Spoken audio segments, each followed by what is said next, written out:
Assalamualaikum warahmatullahi wabarakatuh. Alhamdulillahirabbil alamin. Wassalatu wassalamu ala asyrafil anbiya'i wal mursalin wa ala alihi wa sahbihi ajma'in. Subhanaka la 'ilma lana illa ma 'allamtana innaka antal 'alimul hakim. Wa la haula wa la quwwata illa billahil 'aliyyil 'azim. Allahumma rabbi shrah lana sudurana wa yassir lana umurana wahlul 'uqdatam min alsinatina yafqahu aqwalana. Allahumma yassir wa la tu'assir bi rahmatika ya dzal jalali wal ikram. Amma ba'd. Muslimin dan muslimat yang dimuliakan oleh Allah Subhanahu wa taala.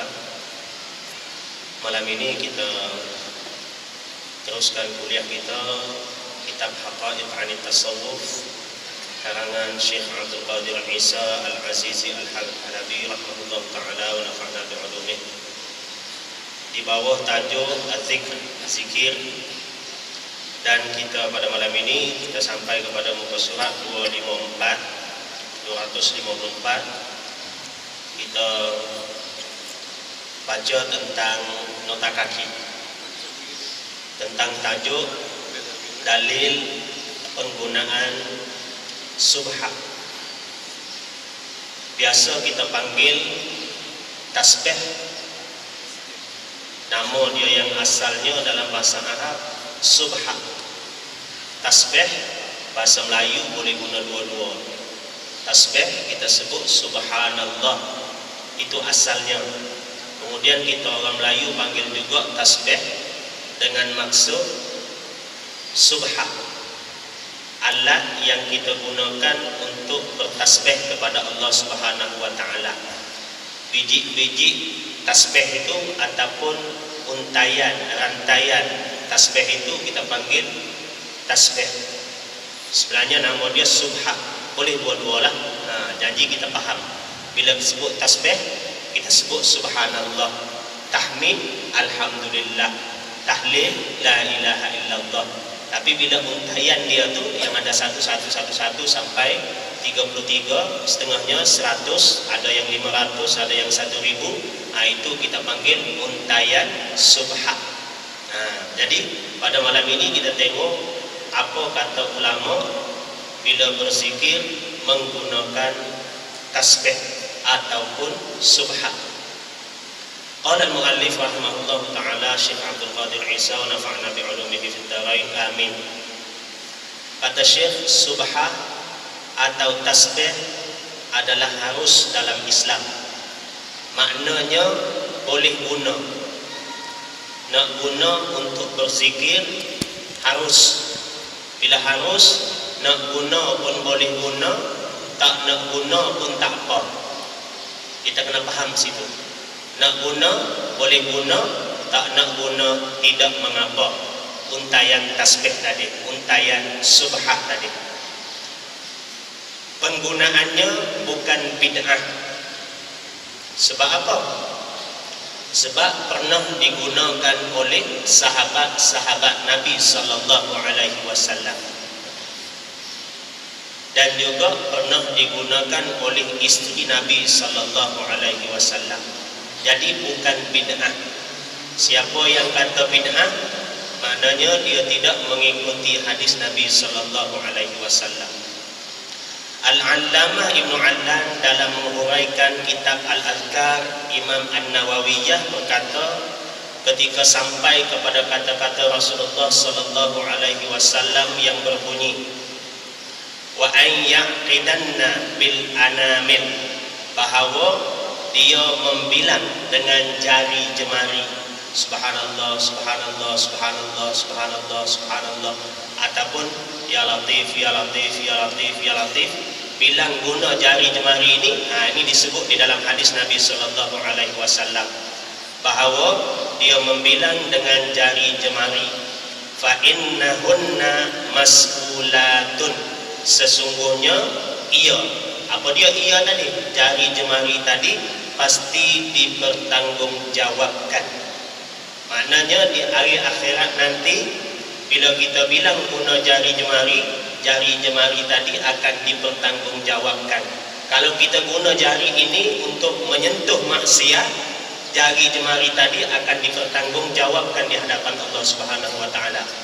Kalau kita guna jari jemari tadi untuk membilang biji tasbih, untuk membilang zikir-zikir kita dengan sendi-sendi kita tadi juga, maka jari jemari tadi dipertanggungjawabkan di hadapan Allah Subhanahu wa taala. Apa yang dilakukan oleh jari-jari ini? Maknanya ada peranan masing-masing. Mustantiqatun, dan diminta untuk bercakap. Maknanya kalau kita berzikir, bila dia diminta untuk berbicara, dia berbicaralah bahawa kita menggunakan jari jemari tadi untuk berzikir kepada Allah Subhanahu wa taala. Dan kalau kita gunakan untuk maksiat, maka dia berbicara juga kita melakukan maksiat menggunakan jari jemari tadi. Wal a'yadu billahi min dzalik. Hadis ini agak ada lagi sambungan dia sebelum itu. Kata Nabi sallallahu alaihi wasallam kepada golongan perempuan.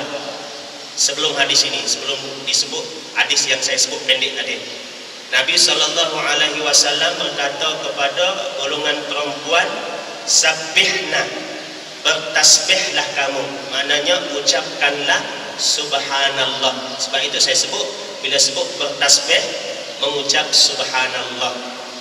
Tasbih juga kita panggil dengan untayan tadi. Waqidna bil asabi', dan bilangkanlah dia, hitungkanlah dia dengan jari jemari kamu, sendi-sendi kamu. Jadi Nabi sebut kepada golongan perempuan begitu. Berdasarkan hadis ini dan juga hadis-hadis yang lain, yang mana Nabi memerintahkan para sahabat bilang guna jari jemari ataupun sendi-sendi ini, ada di kalangan mereka yang mengatakan haram ataupun tak boleh guna tasbih berdasarkan hadis ini. Tapi bukan begitu sebenarnya pendapat ahli sunnah wal jamaah, kerana hadis ini cukup banyak, dikumpul-kumpulkan semua oleh para alim ulama. Jadi setelah membicarakannya, beliau menyebut, oleh kerana itulah ahli ibadat dan selain mereka menggunakan subhah. Subhah ini merupakan alat yang digunakan oleh ahli ibadah untuk menghitung bilangan zikir kepada Allah Subhanahu wa taala. Cuma beza dia, zaman Nabi setengah sahabat guna batu kerikil, anak batu yang kecil-kecil. Kumpul, dia bilang guna anak batu tadi.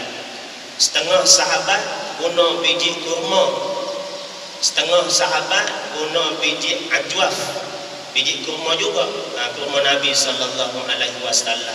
Setengah sahabat lagi dia ambil benang, dia simpulkan benang tadi, satu simpulan untuk satu tasbih, satu zikir. Jadi dengan cara begitu mereka bilang zikir yang mereka berzikir kepada Allah Subhanahu wa taala. Itu saja beza. Kemudian zaman berubah, sekarang ini ada biji-biji tasbih yang ditepuk lubang di tengahnya, kemudian guna batu, guna plastik, guna kayu dan sebagainya. Ada lagi ke depan lagi teknologi guna alat-alat yang bilang. Sampai 999 ke 9999 ke, ada yang guna yang kecil-kecil tu dimasukkan di jari tu, buatan Cina. Jadi macam-macam. Itu semua adalah alat sahaja. Kata Syekh Abdullah Siddiq Al-Ummari, seorang ulama hadis, dia kata sebelum dia membincangkan tentang hukum nak guna tasbih ini, subhah ini, dia kata lil wasail hukmul maqasid. Wasilah ini, perantaraan ini akan mengambil hukum niat. Kita guna tasbih untuk tujuan apa? Kalau kita guna tasbih, kita pegang di tangan, tujuan dia untuk berzikir, maka hukum pegang tasbih tadi mengikut tujuan dia. Hukmul maqasid, niat untuk apa? Untuk berzikir, maka tasbih tadi hukumnya mengikut hukum zikir. Kalau zikir itu sunat, maka ambil tasbih itu sunat hukumnya. Kalau zikir itu wajib, Kalau kita tak berzikir, hati jadi lalai, nak buat maksiat terus. Jadi pegang tasbih, berzikir, hukum dia berzikir tadi jadi wajib pada kita. Kalau kita tak berzikir akan buat maksiat, maka mengambil hukum niat untuk berzikir tadi jadi wajib juga. Ini kata seorang ulama hadis, Syekh Abdullah Al-Ghummari. Jadi zikir ini kita kena faham. Satu, masalah zikir. Dua, masalah guna tasbih. Ulama-ulama membincangkan Nabi SAW dalam hadis yang diriwayatkan oleh Ibnu Umar, Nabi ajar para sahabat bertasbih guna jari jemari. Satu, maknanya Nabi SAW ajar tasbih sahabat guna jari jemari. Yang kedua, perbuatan Nabi juga SAW berzikir guna jari jemari. Jadi hadis yang menggunakan jari berzikir menggunakan sendi-sendi ini adalah hadis qauli Nabi SAW dan juga hadis fi'li Nabi, perkataan Nabi dan juga perbuatan Nabi SAW. Kemudian perbuatan berzikir menggunakan biji-biji anak-anak batu, biji-biji tasbih dan batu-batu kerikil, biji-biji tamar ini adalah perbuatan yang digunakan oleh istri Nabi dan juga sahabat-sahabat Nabi SAW. Maka ulama-ulama menyatakan bila situasi begini ada beberapa perkara yang perlu kita teliti. Yang pertama, bila kita berzikir dengan jumlah yang sedikit, selepas sembahyang kita berzikir 33 kali subhanallah, alhamdulillah 33 kali, Allahu Akbar 33 kali ataupun 34 kali, ataupun disempurnakan dengan la ilaha illallah wahdahu la syarikalah sampai akhirnya untuk ke-100-nya. Bila kita berzikir dengan jumlah yang begini, sunnahnya dari segi ulama ahli sunnah wal jamaah, kita berzikir menggunakan jari jemari. Maknanya dari segi sunat kita menggunakan biji tasbih tidak disunatkan, kerana sunnahnya berzikir menggunakan jari jemari. Nampak? Kalau selepas sembahyang kita ambil biji tasbih, kita bilang 33 menggunakan tasbih, itu dipanggil khilafus sunnah, khilaf dengan perlakuan Nabi SAW. Cumanya zikir ini dia ada tujuan dia. Bila kita berzikir, kita nak ingat pada Allah Subhanahu wa taala. Bukan zikir untuk lalai, tidak. Zikir untuk ingat. Bila zikir untuk ingat, bila jumlah yang banyak, dalam fatwa Ibnu Hajar Al-Haythami, beliau menyebut sekiranya manusia aman, selamat daripada kecelaruan pemikiran untuk membilang jumlah zikir, maka zikir guna jari lebih afdal. Tapi sekiranya bercelaru, bila berzikir bercelaru, berapa sudah aku berzikir, nak berzikir 1000, jumlah zikirnya masuk 200 pun terlupa sudah berapa, sudah 200 ke 205. Jadi guna zikir adalah lebih afdal. Ini fatwa alim ulama kita. Jadi ulama-ulama kata tidak ada ulama yang melarang kita berzikir menggunakan jari jemari. Kita kena paham tidak? Bahkan ulama ahli sunnah menggalakkan kita berzikir menggunakan jari jemari kerana itu sunnah. Tetapi dalam masa yang sama juga, bukan kata berzikir guna tasbih itu adalah bid'ah. Tidak, bukan bid'ah. Karena diamalkan oleh para sahabat Nabi SAW. Nanti kita baca sama-sama. Dalam Syarah Al-Mishkah karangan Ibnu Hajar ada menyebut apa yang diperolehi daripada suruhan dengan bilangan yang disebut dalam hadis ialah sunat menggunakan subhah. Bila banyak, sunat menggunakan subhah.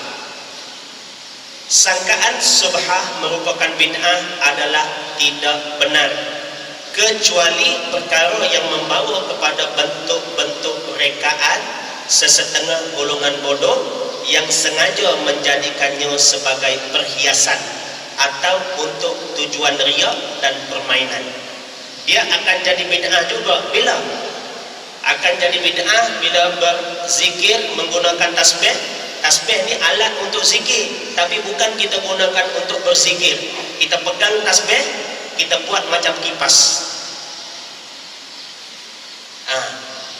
Pegang tasbih bukan untuk berzikir, tapi kita buat begini. Ini alat untuk berzikir, kita buat begini. Ini bid'ah. Kerana para sahabat guna biji kerikil, guna batu, guna biji tamar, guna juga simpulan tali, bukan untuk buat kipas. Ataupun golongan-golongan yang bodoh, dia berzikir, dia guna tasbih, dia beli tasbih, dia guna tasbih ini pegang di tangan untuk menunjukkan kepada orang lain bahawa dia ini ahli zikir. Ini apa tujuannya? Riya. Riya ini haram. Jadi bagi golongan yang mengatakan zikir ini bid'ah, kalau buat macam ni memang bid'ah di sisi ahli sunnah wal jamaah. Dan bukan sahaja zikir, pakai baju pun sama. Pakai baju, sekiranya kita pakai baju, kita ingin menunjuk-nunjuk kepada orang lain, baju kita cantik, baju kita mahal, brandnya berkualiti. Kalau tak ada duit banyak, tak boleh beli, hukumnya haram. Jadi adakah patut kita bertelanjang kerana pakai baju nak menunjuk-nunjuk? Tidak. Mesti pakai baju dan mesti jangan menunjuk-nunjuk, jangan riak. Sama juga ini. Adakah oleh kerana sekelompok manusia guna ini untuk menunjuk-nunjuk ataupun untuk menjadikan dia sebagai permainan, menarik perhatian manusia di tangan, jadi kita mengatakan haram, bid'ah, dan menolak semua orang yang menjadikan tasbih ini sebagai alat untuk mendekatkan diri kepada Allah Subhanahu Wa Taala. Tak boleh, tak betul. Begitu, faham sudah kan? Ibnu Jauzi menyebut sesungguhnya subhah itu adalah sunat. Sunat sebagaimana terdapat dalam hadis Safiyah. Safiyah ni siapa? Ummul Mukminin, isteri kepada Rasulullah sallallahu alaihi wasallam, bahawa beliau bertasbih dengan anak batu atau batu-batu kecil, sedang Rasulullah sallallahu alaihi wasallam sendiri memperakui perbuatan beliau. Safiyah isteri Nabi berzikir guna batu-batu kecil ataupun batu-batu kerikil. Subhah ini termasuk dalam makna yang terdapat pada hadis Safiyah di atas, kerana tujuan asalnya tidak berubah sama ada bentuknya tersusun ataupun terlerai. Okey, kita baca hadis Safiyah. Hadis daripada Safiyah radhiyallahu anha qalat, Safiyah kata, dakhalat alayya Rasulullah sallallahu alaihi wasallam. Satu ketika Nabi sallallahu alaihi wasallam masuk jumpa aku. Siapa kata ni? Isteri Nabi sallallahu alaihi wasallam yang bernama Safiyah. Wa baina yadayya, dan di antara kedua tangan aku ni arba'ata alafin nawah, 4,000 anak batu yang kecil-kecil. Nabi masuk jumpa Safiyah. Depan Safiyah ada 4,000 anak batu yang kecil-kecil. Usabbihu biha, aku bertasbih dengan batu-batu kecil tersebut, kata Safiyah. Hadis ini ditulis dalam kitab Tuhfatul Ahwazi. Jadi Safiyah sebagai isteri kepada Nabi sallallahu alaihi wasallam sendiri pun guna tasbih untuk berzikir. Bagi mereka yang kata tak boleh guna, memang tak sesuai lah. Sebab isteri Nabi sallallahu alaihi wasallam sendiri buat benda ini. Ibnu Allan berkata, ini pensyarah kepada penghurai kepada kitab Imam Nawawi. Ini adalah asal yang sahih tentang keharusan penggunaan subhah melalui pengiktirafan yang diperakui oleh baginda Rasulullah sallallahu alaihi wasallam Nabi sendiri memperakui. Maknanya apa? Nabi tidak larang istrinya menggunakan tasbih tadi. Nabi tak kata, Sofia, apa engkau guna itu bid'ah. Nabi tak kata begitu. Nabi kata, Sofia, jangan kamu pakai, tak boleh pakai. Nabi tak kata juga. Paham tu? Bila Nabi tidak larang, maknanya boleh buat. Kata-kata sesiapa yang membilang menggunakan subhah adalah bid'ah adalah tidak boleh dikira pakai. Kenapa? Sebab hadis ada yang menyatakan isteri Nabi menggunakannya. Diriwayatkan bahawa ada seseorang melihat subhah di tangan Imam Al-Junaid setelah Imam Junaid menggunakannya. Lalu beliau bertanya tentangnya. Imam Junaid ni ulama kurun kedua. Imam Junaid menjawab, sesuatu yang telah menyampaikan kami kepada Allah, bagaimana kami akan meninggalkannya? Sesuatu yang telah menyampaikan kami kepada Allah, bagaimana kami akan meninggalkannya? Maknanya tasbih ini membawa hati Imam Junaid untuk menghampirkan diri kepada Allah Subhanahu wa taala, digunakannya untuk berzikir, ingat kepada penciptanya Allah Subhanahu wa taala. Maka bagaimana Imam Junaid akan meninggalkan sesuatu yang menyampaikannya kepada Allah Subhanahu wa taala? Syai'un wasalana bihi ila Allah fa kaifa natrukuhu. Macam mana aku akan tinggalkan sesuatu yang boleh menyampaikan aku kepada Allah Subhanahu wa taala? Ibnu Alan juga berkata, aku telah menjadikan subhah sebagai satu tajuk dengan juzuk yang terperinci.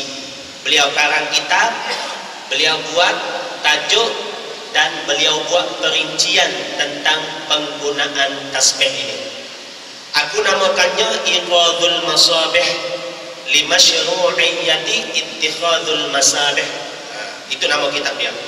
Di sana aku muatkan khabar, asar serta khilaf tentang kelebihan menggunakannya atau membilang menggunakan jari jemari semasa zikir. Ini tajuknya panjang lagi lah kalau sebut satu-satu. Saya baca apa yang ada di sini.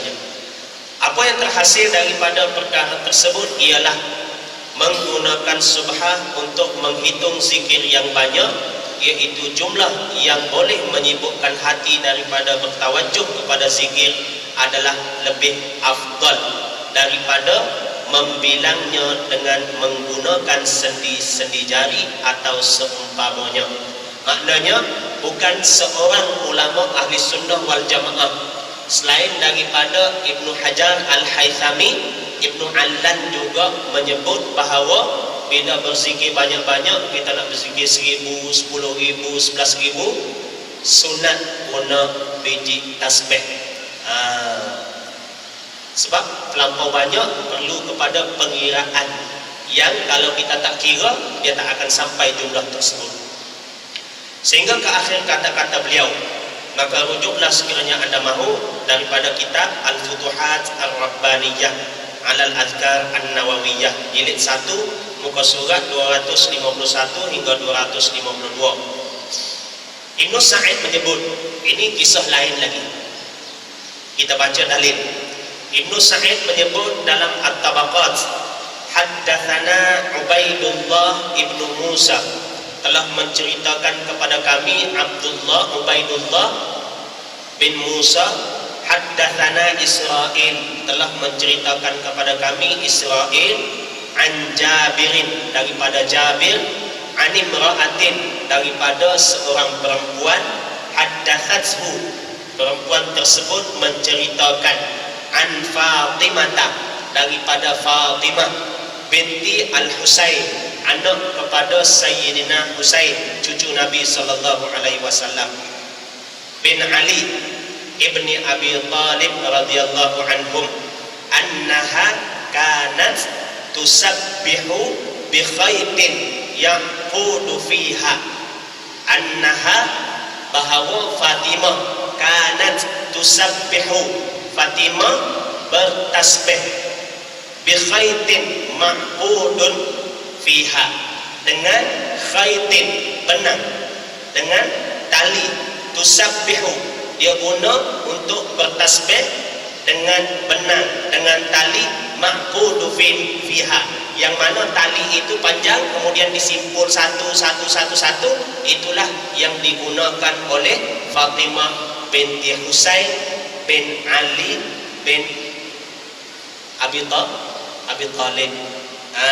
Jadi berdasarkan hadis inilah sebahagian ulama mengatakan sunat guna tasbih. Sunat, bukan lagi harus boleh pilih. Bila sunat ini kita buat dapat pahala. Itu bagi yang kata sunat. Dikeluarkan juga oleh Abdullah bin Imam Ahmad, anak kepada Imam Ahmad Ibn Hanbal, di dalam kitab Az-Zawaid Az-Zuhdu, dari jalan Nu'aim bin Mahraz bin Abu Hurairah. Ini hadis diceritakan oleh cucu kepada Abu Hurairah radhiyallahu anhu, Nu'aim nama dia bin Mahraz, daripada datuknya Abu Hurairah radhiyallahu anhu, bahawa sesungguhnya ka'annahu kana lahu khaitun, bahawa sesungguhnya Abu Hurairah ini mempunyai khaitun, benang ataupun tali benang, fihi alfa uqdatin, yang mana tali benang itu mempunyai 2000 simpulan.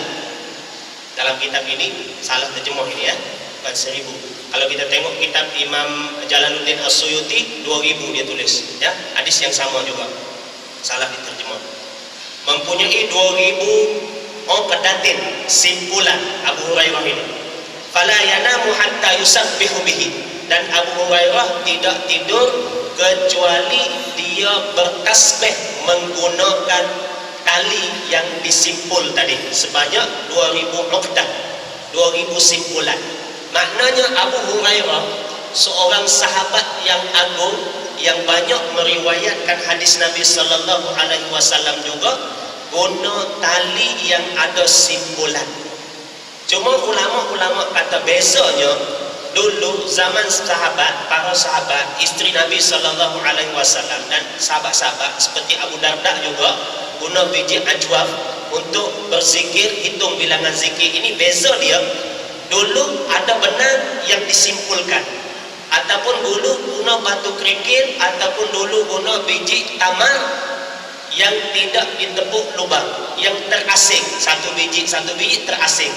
Sekarang ini satu biji sudah pun ada rantaian dia yang dibuat untaian khusus sampai kepada 100 biji. Jadi besok begitu saja. Jadi tidak menjadi masalah.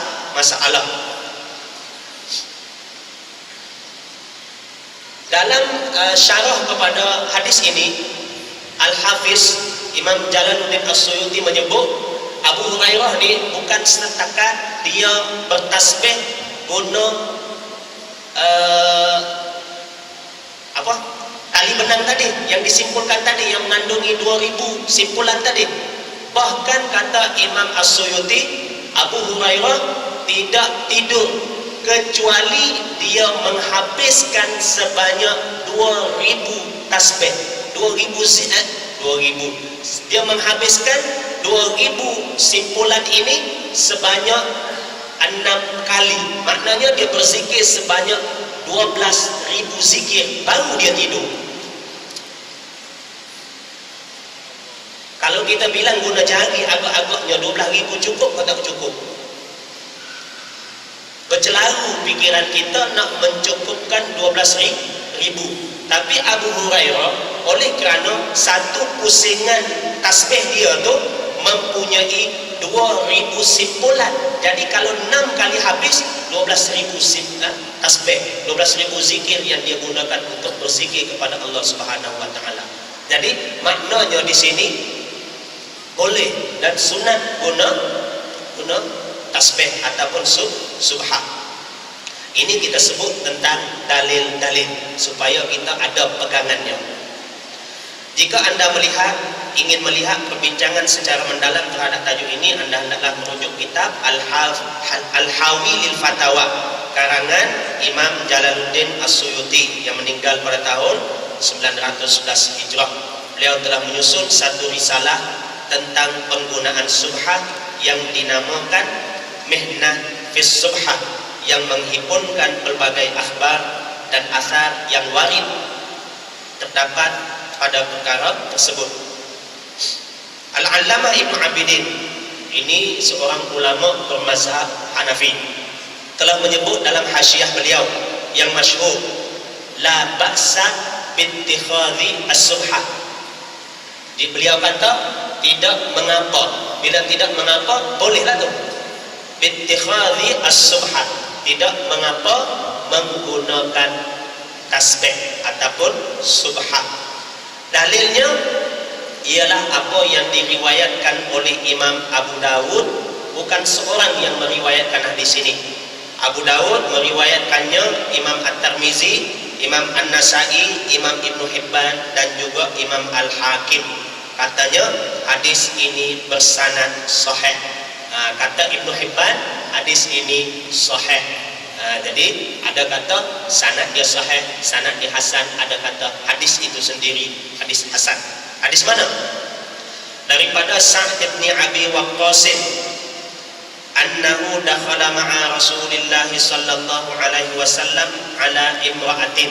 Satu ketika Sa'ad bin Abi Waqqas masuk bersama Rasulullah sallallahu alaihi wasallam berjumpa dengan seorang perempuan, wa baina yadaiha nawa, dan di depan perempuan tersebut ada batu-batu kecil, au hasa, ataupun batu-batu kerikil, tusabbihu bihi, yang dia gunakan, yang perempuan tadi gunakan untuk berzikir dengan menggunakan batu tersebut.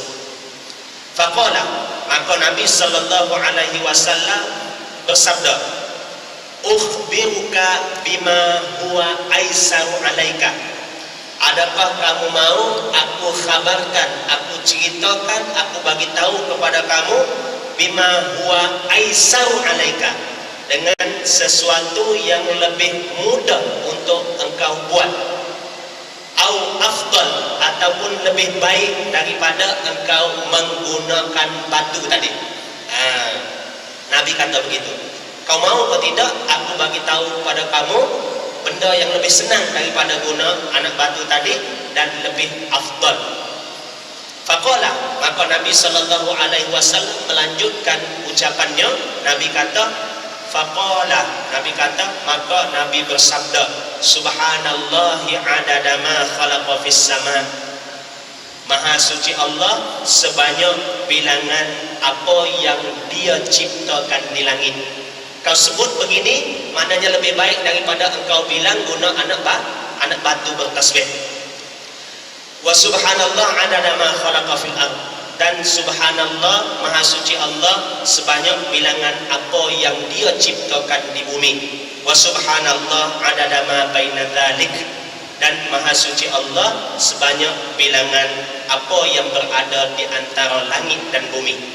Hadis ini ada hadis yang diriwayatkan panjang lagi, setengah riwayat daripada ini, banyak riwayat, banyak yang meriwayatkannya, diambil satu saja riwayat. Setengah riwayat lagi ada sebut subhanallahi adada ma huwa khaliq, sambungannya maha suci Allah sebanyak bilangan apa yang dia ciptakan. Jadi ini subhanallah. Setengah riwayat lagi ada sambungannya lagi, walhamdulillah mithlu dzalik, kau sebutlah alhamdulillah seperti tadi juga. Wallahu akbar mithlu dzalik, dan Allahu akbar seperti itu juga. Wala haula wala quwwata illa billahil aliyyil azim mithlu dzalik, dan kau sebut wala haula wala quwwata illa billahil aliyyil azim sama seperti tadi juga. Jadi sebut subhanallah adada ma khalaqa fis sama, subhanallahi adada ma khalaqa fil ard, subhanallahi adada ma baina dzalik, subhanallahi adada ma huwa khaliq. Alhamdulillah pun begitu juga. Allahu Akbar pun begitu juga, la ilaha illallah wallahu akbar wala haula wala quwwata illa billahil aliyyil azim, sama juga sebut begitu juga. Jadi itu yang diajarkan oleh Nabi kepada seorang perempuan tadi yang tengah berzikir. Bila Nabi masuk, ada biji-biji batu di depan dia. Ada Nabi tegah dalam hadis ini? Tidak ada Nabi tegah. Jadi ulama kata, penghurai kepada hadis Nabi sallallahu alaihi wasallam, ulama-ulama hadis kata, bila Nabi tak tegah, maknanya boleh buat, cuma Nabi bagi tahu sesuatu yang lebih senang, sesuatu yang lebih afdal daripada bilang guna banyak-banyak sebut tasbih subhanallahi adada ma khalaqa fis sama, maha suci Allah sebanyak bilangan apa yang diciptakan di langit. Apa makhluk yang Allah ciptakan di langit itu, kita bertasbih sebanyak bilangan makhluk yang Allah ciptakan di langit. Subhanallahi adada ma khalaqa fil ard, maha suci Allah sebanyak bilangan makhluk yang Allah ciptakan di bumi. Di bumi sebanyak mana makhluk Allah Subhanahu wa taala? Terlalu banyak. Jadi makhluk antara langit dengan bumi lagi, dan sebanyak makhluk semua sekali ciptaan Allah yang kita tahu, yang kita tak tahu pun termasuk dalam hadis ini, kata Nabi sallallahu alaihi wasallam. Maknanya mana lebih baik sekiranya kamu berzikir guna ini dengan zikir guna kalimah yang Nabi bagi tahu. Dan apa salahnya kita sebagai seorang muslim guna dua-dua? Apa yang digunakan oleh perempuan tadi, kita guna tasbih, kemudian kita berzikir dengan zikir yang Nabi ajar tadi. Tidakkah kita menghimpunkan di antara dua keistimewaan? Satu, kita menggunakan tasbih, satu lagi kita menggunakan hadis yang diajar oleh Nabi sallallahu alaihi wasallam. Kata ulama, sekira hadis ini tetap mempunyai kelebihan bila menggunakan biji tasbih. Kenapa? Sebab Nabi tidak larang. Bila Nabi tidak larang, confirm perbuatan tadi mempunyai kelebihan yang tersendiri. Kecuali Nabi larang. Bila Nabi larang, memang kita tak boleh buat. Tapi dalam hadis tadi, Nabi tidak melarang. Bila Nabi tidak melarang, maknanya ada kelebihannya. Seandainya tidak ada langsung kelebihan, guna tasbih, guna biji kurma, guna anak batu dan sebagainya, nescaya Nabi akan larang. Tapi bila Nabi tak larang, ada kelebihan. Kalau sekiranya tak ada kelebihan, Nabi tak larang, itu maksudnya Nabi menyokong perkara yang dibuat oleh perempuan tadi yang sia-sia. Sedangkan Nabi tidak meredai perkara yang sia-sia. Ini tandanya menggunakan tasbih mempunyai kelebihan. Ini huraian daripada ulama-ulama hadis. Jadi tidak menjadi masalah, kata ulama hadis. Syekh Abdullah Al-Umari kata tidak jadi masalah bila sahabiyah guna tasbih, kemudian Nabi tunjukkan satu perkataan yang lebih baik daripada bilang satu-satu. Nak bilang satu-satu, subhanallah, segala puji bagi Allah yang menciptakan gelas, segala puji bagi Allah yang menciptakan mikrofon, ya segala puji bagi Allah yang menciptakan lampu, udara, angin, air. Nabi ajar segala puji bagi Allah sebanyak bilangan apa yang diciptakan di langit. Banyak. Segala puji bagi Allah sebanyak bilangan apa yang dia ciptakan di bumi. Jadi tak perlu kita bilang satu-satu. Inilah kelebihan yang Nabi bagi. Nabi bukan kata suruh tukar dengan benda ini, tidak. Jadi ulama kata ini benda yang mempunyai kelebihan. Tidak menjadi satu kesalahan bila Nabi bagi tahu benda lain yang mempunyai kelebihan yang lebih lagi daripada ini. Macam tasbih tadi. Jadi tidak menjadi satu kesalahan bila Nabi bagi tahu benda yang lebih baik. Bila Nabi bagi tahu benda yang lebih baik, bukan berarti yang baik ini tidak boleh digunakan. Sama juga ulama kata perbincangan ini sama juga dengan sembahyang sunat qabliyah ataupun ba'diyah. Sembahyang sunat qabliyah ataupun ba'diyah kita disarankan, diajarkan, dibuat oleh Nabi sallallahu alaihi wasallam. Nabi sembahyang di rumah, sembahyang qabliyah. Kemudian Nabi datang masjid, Nabi sembahyang yang wajib. Kemudian Nabi balik daripada masjid, Nabi sembahyang ba'diyah. Jadi kita sekarang ini macam mana? Bid'ah lah kita sembahyang di masjid. Tidak. Boleh juga buat, cuma buat sembahyang qabliyah, maghrib ataupun isya, kita datang, kita buat di masjid. Boleh buat juga. Tapi kalau kita buat di rumah, mana yang lebih baik? Buat di rumah yang lebih baik berbanding buat di masjid sembahyang sunat. Jadi tidak menjadi masalah.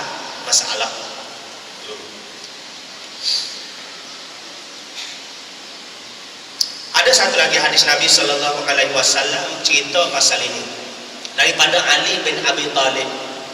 Ali bin Abi Thalib kata Nabi sallallahu alaihi wasallam bersabda, "Ni'mal mudzakiru as-subha." Sebaik-baik pemberi peringatan, pengingat kepada Allah Subhanahu wa taala adalah as-subha, adalah tasbih. Ni'mal mudzakiru as-subha. Sebaik-baik pemberi peringatan untuk kita ingat kepada Allah Subhanahu wa taala adalah tasbih. Apa macam mana maksud dia? Tasbih ni bila kita pegang, apa tujuan dia? Kita ingat untuk buat apa? Sebab dia alat untuk berzikir. Bila kita pegang, kita teringat untuk berzikir. Oh, ini subhanallah, subhanallah, subhanallah. Itu maksudnya ni'mal mudzakir. Sebaik-baik perkara yang memberi peringatan untuk ingat pada Allah ialah as-subha. Jadi kalau kita pegang bola ini mengingatkan kita kepada apa? Kepada nak main bola. Sebab bola orang tak buat benda lain kecuali orang main bola tu. Begitu juga kayu golf, begitu juga pensel. Bila kita pegang pensel, ingatkan kita kepada untuk menulis. Jadi tasbih ini ni'mal mudzakir, sebaik-baik pemberi peringatan kepada kita. Bila kita pegang tasbih, kita ingat berzikir. Bila kita pegang tasbih, kita ingat berzikir. Lain dengan kita pegang telefon, kita ingat apa? Sekarang ni ingat WhatsApp, ingat Facebook, ingat Telegram, ingat nak dial orang itu, ingat nak sambut panggilan daripada si fulan bin si fulan. Jadi itu semua adalah benda yang mengingatkan kita kepada sesuatu. Jadi tasbih ni tidak ada tujuan lain untuk mengingatkan kita kepada Allah Subhanahu wa taala. Tapi saya sebut hadis ini dinilai dhaif oleh alim ulama hadis. Dinilai dhaif, tapi bukan dhaif jiddan, bukan terlampau dhaif. Ingat, walaupun dhaif, tapi bila banyak jalur disokong oleh hadis-hadis yang lain, dia tak jadi dhaif lagi. Walaupun dhaif, boleh beramal dengan hadis tadi. Jadi masa kita pun sampai kepada isyak sudah. Jadi dalam tajuk ini, penggunaan subhah ini ada ulama mengatakan harus, ada ulama mengatakan sunat, ada juga ulama yang melarang. Ulama yang melarang itu dia bersandarkan kepada salah satunya bila guna tasbih ini untuk riya. Jadi tak boleh pakai dalil yang begitu untuk kita menghalang perbuatan yang baik. Contohnya sembahyang, kita larang manusia sembahyang. Kenapa? Tak boleh sembahyang haram. Kenapa? Sebab riya. Tak boleh. Amal ibadah, benda yang menghampirkan manusia kepada Allah, bila dibuat sekiranya ada riya, memang kita kena teruskan buat. Cuma jangan bagi ada riya. Faham tu? Contohnya kita baca Quran. Baca Quran menyebabkan kita ada perasaan riya. Jadi tak payah baca Quran, selamat daripada riya, aku tak berdosa. Tak boleh begitu. Baca Quran, kemudian kawal hati supaya tidak riya. Baru amalan kita semakin bertambah dan semakin berkualiti. Kalau kita kata nak baca Quran, tak boleh baca Quran sebab riya, haram riya. Jadi bagus aku tak baca Quran. Kenapa? Selamat daripada riya, tak ada dosa aku. Tidak, dia akan menjadikan amalan manusia tidak ada sama sekali. Jangan kita meninggalkan kebaikan kerana ada sifat riak pada kebaikan tersebut, tapi buatlah kebaikan dan singkirkanlah riak daripada amal kebaikan tersebut. Sama juga seperti penggunaan tasbih. Mudah-mudahan kita mendapat keredaan daripada Allah Subhanahu wa taala. Jadi setakat itu untuk malam ni. Insya-Allah masuk. Silakan. Assalamualaikum warahmatullahi wabarakatuh.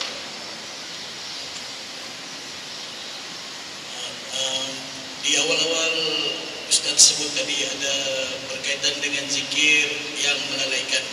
Kalau saya tidak salah dengarlah, ya. Jadi kalau boleh bagi Ustaz bagi pencerahan bagaimana pula sifatnya zikir yang melalaikan. Zikir yang melalaikan. Zikir lalai yang macam ada Ustaz sebut tadi. Zikir ni sebenarnya ingat. Manusia ada dua jenis. Imma zakir wa imma ghafil. Kemungkinan dia ingat, kemungkinan dia lalai. Bila manusia ingat Allah, dia tidak akan lalai pada Allah. Bila manusia lalai pada Allah, dia tak akan ingat pada Allah. Jadi zikir manusia, zikir ni kita belajar sudah sebelum ini. Ada zikir lisan, lidah. Ada zikir hati, zikir dengan ingatan dalam jiwa kita. Dan ada zikir lidah dan juga hati, dua-dua sekali. Yang terbaik ialah yang dua-dua sekali. Lidah sebut, hati pun ikut sebut apa yang lidah sebut. Jadi itu zikir yang berkualiti. Tapi zikir yang lalai ini macam mana? Kita sebut subhanallah, subhanallah, subhanallah, subhanallah, subhanallah. Mulut sebut, hati tak ada langsung, kosong. Ataupun mulut sebut zikir ini, ingat Pak Wen, ingat Puna, ingat Lahadatu, sampai Sandakan, lalas pergi KK, kemudian habis 33, subhanallah. Masuk alhamdulillah, ingat pula isteri tadi pesan beli apa. Maknanya ini zikir juga, ingat juga, tapi ingat dengan lalai di dalam ingat. Tapi mana yang lebih baik? Lalai dalam ingat ataupun lalai dari ingat? Lalai dari ingat ni tak berzikir langsung. Kalau aku berzikir pun lalai juga, Pak. Tak payahlah berzikir. Jangan begitu. La tatruku dzikra li'adami hudurika billah. Ibnu Athaillah Sakandari Syekhuna menyebut, jangan tinggalkan zikir meskipun hati tidak hadir bersama Allah Subhanahu wa taala. Zikir mulut lalai, tapi pujuk hati supaya ingat pada Allah Subhanahu wa taala. Akhir sekali mulut sebut, hati pun ingat, dia akan bertembung di antara dua ingatan, dia akan melahirkan cahaya pada batin kita. Jadi boleh tu. Insyaallah. Aku lupa di atas. Assalamualaikum warahmatullahi wabarakatuh. Auzubillahi minasyaitonir rajim. Bismillahirrahmanirrahim. Alhamdulillahirabbil alamin wassalatu wassalamu ala asyrofil anbiya'i wal mursalin wa ala alihi washabbihi ajma'in. Subhanaka la ilma lana illa ma 'allamtana innaka antal alimul hakim. La haula wa la quwwata illa billah. Allahumma ij'alna minadh dhakirin wa la taj'alna minal ghafilin ya arhamar rahimin. Da'wa fiha subhanakallahumma wa tahiyyatuhum fiha salamun wa da'wana alhamdulillahi rabbil alamin. Taqabbalallahu minna